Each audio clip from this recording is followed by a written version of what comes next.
மட்டும் பார்ப்போம். குப்தர்கள் காலத்தில் மிகவும் செழித்து இருந்த தொழில்கள் என்னென்னு பாத்தீங்கன்னா சுரங்க தொழில், உலோகவியல். பீகார்ல இருந்து என்ன படிவுகள் வந்து எடுத்தாங்கன்னா இரும்பு படிவுகள். ராஜஸ்தான்ல இருந்து செம்பு படிவுகள். இரண்டாம் சந்திரகுப்தருடைய மெக்ராலி இரும்புத்தூண் கல்வெட்டு எங்க வந்து இருக்கு அப்படின்னு பாத்தீங்கன்னா டெல்லியில குதுப்மினார் வளாகத்துல வந்து இருக்கு. குப்தர்கள் காலத்தில் இருந்த வணிகர்கள் யார் யாருன்னு பாத்தீங்கன்னா ஸ்ரேஷ்டி, சார்த்தவாகா. ஸ்ரேஷ்டி என்பவங்க ஒரே இடத்துல இருந்து வணிகம் செய்யறவங்க. சார்த்தவாகா என்பவங்க ஊர் ஊராக சென்று வணிகம் செய்யறவங்க. வணிக குழுக்கள் பற்றி எந்த நூல்கள்ல வந்து குறிப்பிட்டிருக்காங்கன்னா நாரத ஸ்மிருதி, பிரகஸ்பதி ஸ்மிருதி.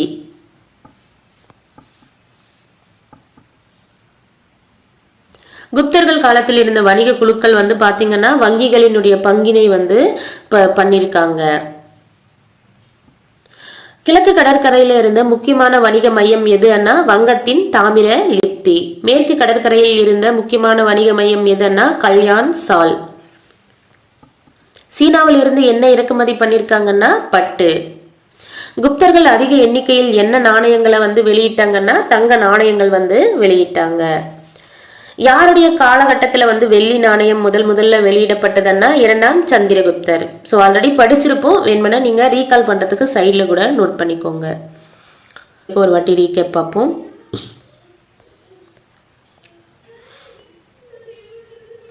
குப்தர் காலத்துல வந்து என்ன பாணியிலான கலைகள் வந்து வளர்ந்தன? நாகரா, திராவிட பாணி வந்து வளர்ந்தது. குப்தர் காலத்தில் மிகவும் குறிப்பிடத்தக்க குடைவரை கோயில்கள் எங்கெங்க இருக்குன்னா அஜந்தா எல்லோரா மகாராஷ்டிரா, பாக் மத்திய பிரதேசம், உதயகிரி குகை கோயில் வந்து ஒடிசா. குப்தர் காலத்துல வந்து ஏராளமான எண்ணிக்கையில ஸ்தூபிகள் வந்து கட்டியிருக்காங்க. அதுல மிக சிறந்த ஸ்தூபிகள் எங்க இருக்குன்னா சமத் உத்தரப்பிரதேசம், ரத்னகிரி ஒடிசா, மிர்புர்கான் சிந்து. குப்தர்கள் காலத்து கல் சிற்ப கலைக்கு சிறந்த சான்று வந்து எங்க காணப்படுதுன்னா சாரநாத்துல நின்றுட்டு இருக்கிற நிலையில இருக்கக்கூடிய புத்தர் சிலை, உதயகிரி குகையின் நுழைவாயில இருக்கக்கூடிய வராகா அவதார சிலை. 18 அடி உயரமுள்ள புத்தரின் செம்பு சிலை வந்து எங்கு காணப்படுதுன்னா பீகாரின் நலந்தாவில் வந்து காணப்படுது. 7.5 அடி புத்தர் சிலை வந்து எங்கு காணப்படுதுன்னா சுல்தான் கஞ்சில் வந்து காணப்படுகிறது. இந்த புத்தர்களுடைய இந்த 2 புத்தர் சிலையும் வந்து பாத்தீங்கன்னா குப்தர் காலத்து உலோக சிற்பங்களுக்கு மிக சிறந்த எடுத்து காட்டு. குப்தரின் சுவரோவியங்கள் எந்தெந்த இடங்கள்ல காணப்படுதுன்னா அஜந்தா, பாக், பாதமி. அஜந்தாவின் சுவரோவியங்கள் வந்து பெரோஷ்கோ வகையை சேர்ந்தவையா அப்படின்னா கிடையாது. ஏன் கிடையாதுன்னா பெரோஷ்கோ வகைன்னா ஈரமான அந்த ஒரு சுவரின் பூச்சு வந்து ஈரமாக இருக்கிறப்பவே வந்து வரைவாங்க. பட் அஜந்தாவின் சுவரோவியங்கள் வந்து அந்த சுவரின் பூச்சு வந்து ஈரம் காய்ந்த பின்னாடி வரைஞ்சிருக்காங்க. அதனால வந்து அஜந்தா சுவரோவியங்கள் வந்து பெரோஷ்கோ வகையை சேர்ந்தவை அல்ல. எங்கெங்க காணப்படக்கூடிய ஓவியங்கள் வந்து மத்திய தேசிய ஓவிய பள்ளி முறையின் தலை சிறந்த ஓவியங்கள் ஆகும்னா அஜந்தா மற்றும் பாக்.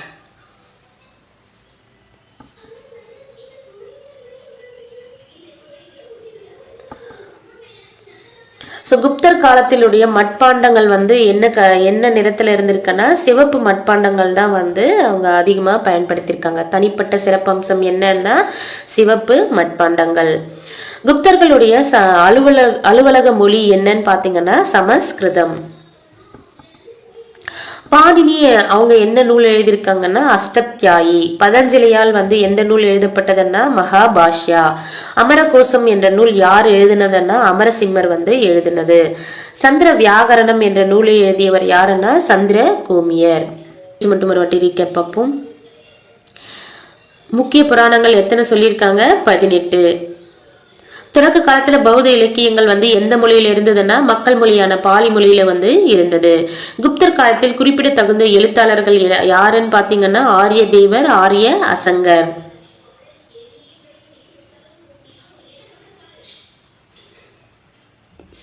சமண ராமாயணத்தை எழுதியவர் யாருன்னா விமலா. சமண ராமாயணத்தை எழுதியவர் விமலா.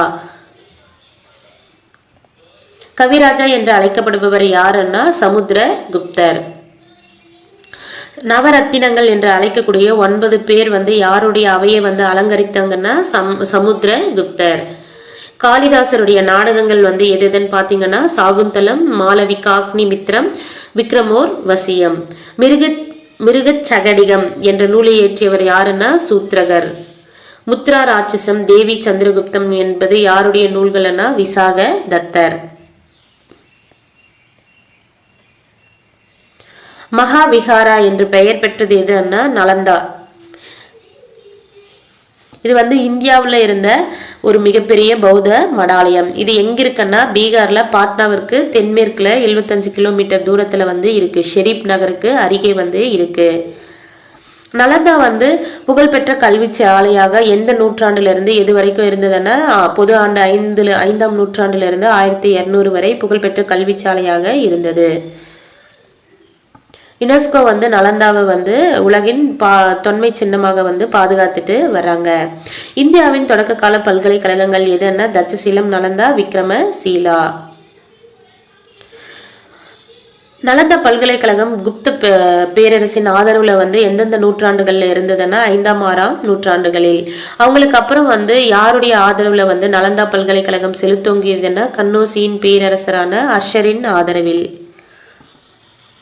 இந்த நலந்தா பல்கலைக்கழகத்துக்கு இந்தோனேஷியாவில் இருக்கக்கூடிய எந்த வம்சத்தோட தொடர்பு இருக்குன்னு சொல்றாங்கன்னா சைலேந்திர வம்சத்தோட தொடர்பு இருக்கு அப்படின்னு குறிப்பிடுறாங்க. மட்டும் பார்ப்போம். நலந்தா பல்கலைக்கழகத்தை வந்து சூறையாடியவர் யாருன்னா பக்தியார் கில்ஜி. எப்போன்னா 1200.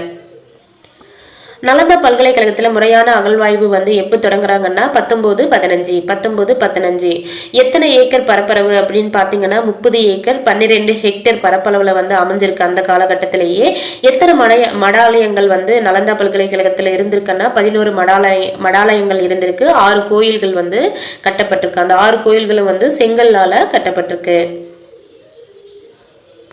அந்த அகழ்வாயுல கண்டுபிடிச்ச முத்திரைகள் எல்லாம் வந்து பொருட்கள் எல்லாம் வந்து எங்க வந்து வச்சிருக்காங்கன்னா நலந்தா தொல்லியல் அருங்காட்சியகத்துல வந்து வச்சிருக்காங்க. சூழியம் பதின்ம இலக்கு முறை யாருடைய காலகட்டத்துல வந்து கண்டுபிடிச்சிருக்காங்கன்னா குப்தர்களுடைய காலகட்டத்துல. சூரிய சித்தாந்தா என்ற நூலை எழுதியவர் யாருன்னா ஆரியபட்டர். சூரிய கிரகணங்களின் உண்மையான காரணங்களை வந்து ஆராய்ந்தவர் யாருன்னா ஆரியபட்டர். சூரிய சித்தாந்தா என்ற நூல்ல வந்து அது குறிப்பிட்டிருக்காங்க. பூமி வந்து ஒரே அச்சில் தன்னைத்தானே சுற்றுகிறது என்பதை கண்டுபிடித்த முதல் வானவியலாளர் யாருன்னா ஆரியபட்டா. ஆரியபட்டியம் என்ற நூலை எழுதியவர் யாருன்னா ஆரியபட்டர். பிரஹத் சம்ஹிதா என்ற நூலை எழுதியவர் யாருன்னா வராகி மிகிரர். பஞ்ச சித்தாந்தா, பிரஹத் ஜாதகா ஆகிய நூல்களை எழுதியவர் யாருன்னா வராகி மிகிரர்.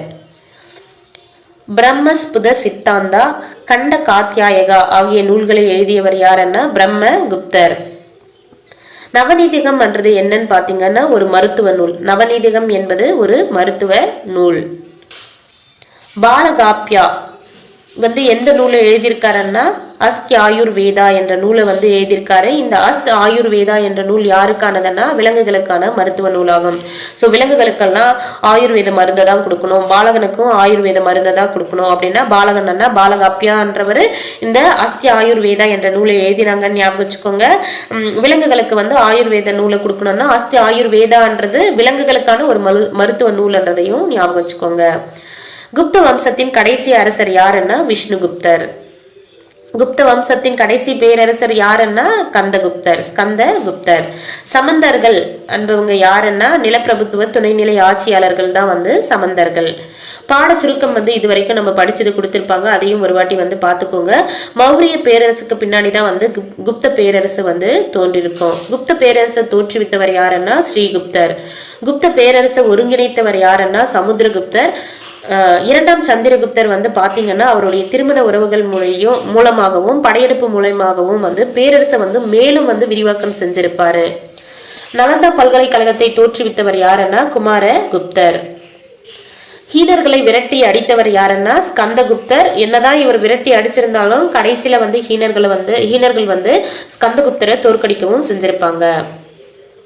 குப்த அரசர்கள் வந்து அவர்கள் வந்து தெய்வாம்சம் படைத்தவர்கள் என கூறிக்கொண்டாங்க.